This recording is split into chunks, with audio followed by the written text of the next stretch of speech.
জাতীয় সংসদের deputy speaker barrister Kaiser কামালের নেতৃত্বে শুরু হয় বাজেট অধিবেশনের দ্বিতীয় দিন, যেখানে আলোচনা হয় দেশের বাণিজ্যিক পরিস্থিতি, প্রবাসী কল্যাণ, দুর্যোগ ও ত্রাণের অর্থ বরাদ্দ সহ নানা বিষয়।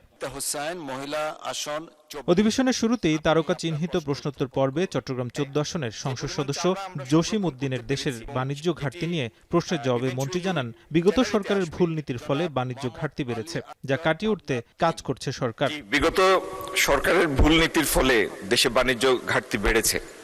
এছাড়া বাণিজ্য ঘাটতি বৃদ্ধির পিছনে বৈশ্বিক জ্বালানি সংকট, রাশিয়া ইউক্রেন যুদ্ধজনিত মূল্য বৃদ্ধি, ডলারের সংকট এবং আন্তর্জাতিক বাজারের পরিস্থিতিও গুরুত্বপূর্ণ ভূমিকা রেখেছে।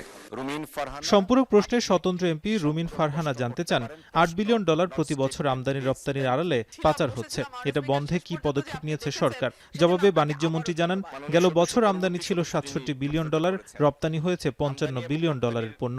বিশাল এই বাণিজ্যের আড়ালে কোন পণ্যে অর্থ পাচার হচ্ছে তা বের করা খুব কঠিন। তারপরও অর্থ পাচার রোধে সরকার সচেষ্ট আছে বলে জানান তিনি।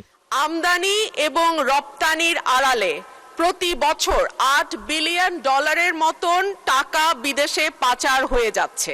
প্রায় 130 বিলিয়নের আমদানি রপ্তানির অর্থনীতি এই দেশটি। এটির মধ্যে পিন পয়েন্ট করে বলা যে ঠিক অমুক প্রোডাক্টের মধ্যে অর্থ পাচার হচ্ছে, এটা বেশ জটিল একটা বিষয় এবং একটা গবেষণাধর্মী কাজ। এদিন বিরোধী দলীয় সংসদ সদস্য আক্তার হোসেন অভিযোগ করেন, গেল 30 এপ্রিল দুর্যোগ ও ত্রাণ মন্ত্রণালয়ের যে বরাদ্দ হয়েছে সেগুলো বিরোধী দলীয় এমপিদের আসনে দেওয়া হয়নি। এর জবাবে মন্ত্রী জানান, 2-1 দিনের মধ্যেই এই বরাদ্দ পাওয়া যাবে। চাল গম সেটা শুধুমাত্র সরকারি দলের যারা এমপিরা আছেন বা সরকার দলের যে আসনগুলো আছে সেখানেই সেটা বরাদ্দ করা হয়েছে। যে সমস্ত এমপি মহোদয়রা আমাদের কাছে চাহিদা পত্র দেয় সেখানে আমরা বরাদ্দ দিয়ে থাকি। আমার মনে হয় যে কাল পরশুর মধ্যে ওনারা ওনাদের বরাদ্দ পেয়ে যাবেন। এদিন বাংলাদেশে যারা রাশিয়ার হয়ে ইউক্রেন যুদ্ধে অংশ নিচ্ছে তাদের ব্যাপারে সরকারের পদক্ষেপ কি, এমন প্রশ্নের জবাবে প্রবাসী কল্যাণ প্রতিমন্ত্রী জানান, এসব প্রবাসীদের তৃতীয় দেশ ব্যবহার করে রাশিয়ায় পাঠানো হচ্ছে।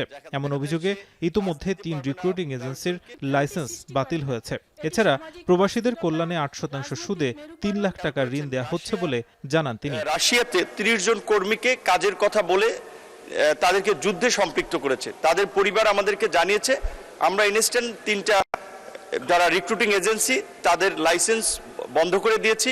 এদিকে গুজব, অপতথ্য ও মানহানিকে নতুন করে সংজ্ঞায়িত করে সাইবার স্পেসে এই ধরনের কন্টেন্ট প্রচারে শাস্তির বিধান রাখা হবে বলে জানিয়েছেন স্বরাষ্ট্রমন্ত্রী সালাউদ্দিন আহমেদ। তার মধ্যে এই যে গুজব, অপতথ্য, মানহানি এরগুলো নতুন করে সংজ্ঞায়িত করা হবে।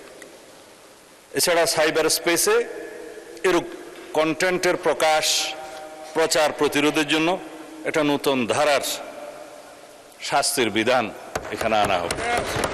এদিন স্থানীয় সরকার মন্ত্রী এক প্রশ্নের জবাবে জানান, ফ্যাসিস্ট আমলে দলীয় কাজে ব্যবহার হতো খেলার মাঠগুলো, এসব মাঠে মাদক নির্মূলেও কাজ করছে সরকার বলে জানান তিনি। মাদক এই বিষয়টি আমাদের জাতীয়ভাবেই আমাদের মোকাবেলা করতে হবে এবং আমরা ইতিমধ্যেই আমাদের মাননীয় স্বরাষ্ট্রমন্ত্রী এ ব্যাপারে যে নির্দেশ দিয়েছেন, আমরা দেখছি যে ইতিমধ্যেই যারা মাদকের ব্যবসা করছে বা মাদক সেবন করছে তাদেরকে গ্রেফতার করা হচ্ছে, তাদেরকে আপনার আইনের আয়তায় নিয়ে আনার চেষ্টা করা হচ্ছে।